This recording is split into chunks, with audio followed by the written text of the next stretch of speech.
we're going to go over how to lash skis up when you're doing a pickoff, rescue pickoff, cliff rescue for ski patrol setting. So these could be the rescuer skis, hopefully not. Hopefully we've descended down on a rope system where we've left our own skis up and we're only having to deal with the guest's equipment.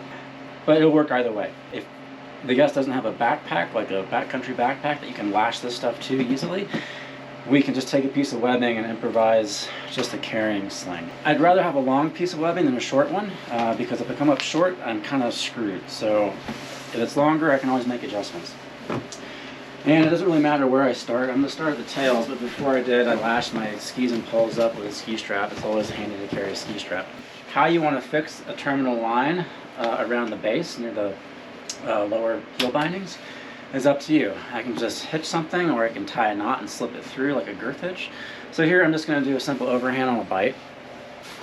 So when I do this, when I start out, I want to conserve my webbing because you never know how much you're going to eat up.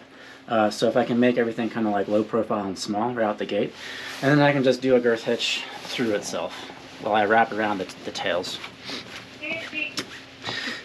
And then I slide this up, and when I slide it up, I can try to encapsulate the poles. I don't want to slide this up to the point where it bypasses the heels like that. I want to choke this up underneath the heel pieces. There's my choker, a little girth hitch. So I've got one end of it.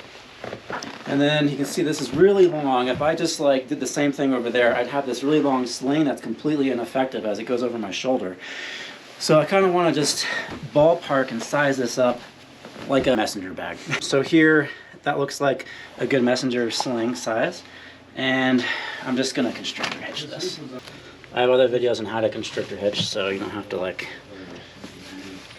fixate too much about how I did that. And I can adjust this later. And I'm kind of good to go, but not really. So this sling is pretty long, and you can imagine that these skis have some weight. I want the tips right here, I want this to be up like pretty high on my shoulder. And if you look at how much slack I have here, what's going to happen naturally is this wants to, as I get lower down a cliff face, this wants to drop down, weight, and then the tails are going to tend to rotate in, and it's going to end up like this.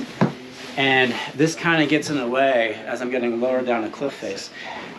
And there's a reason why I kind of made this a little bit longer, because I'm going to just rig a midline loop, and I'm just going to size this up to the point where I want it to be on my back here. And I'm going to be wearing a harness, and so if I size a midline loop up and look at where I want to connect into my harness, it's going to end up being somewhere like right in here to keep it from rotating back down around my body. I'm going to do a butterfly. And I don't even need a lock and carabiner for this. Any carabiner will work. And let's do this over again. And again, we're rescuing somebody who's not injured or maybe only slightly injured, so we don't have to rush this.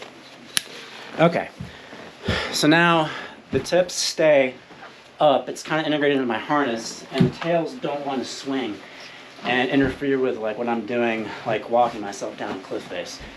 So a way, not the way, but it works. It's pretty fast. Do it a couple times, you get good at just sizing it up for yourself or your guest. You can do this with your guest too.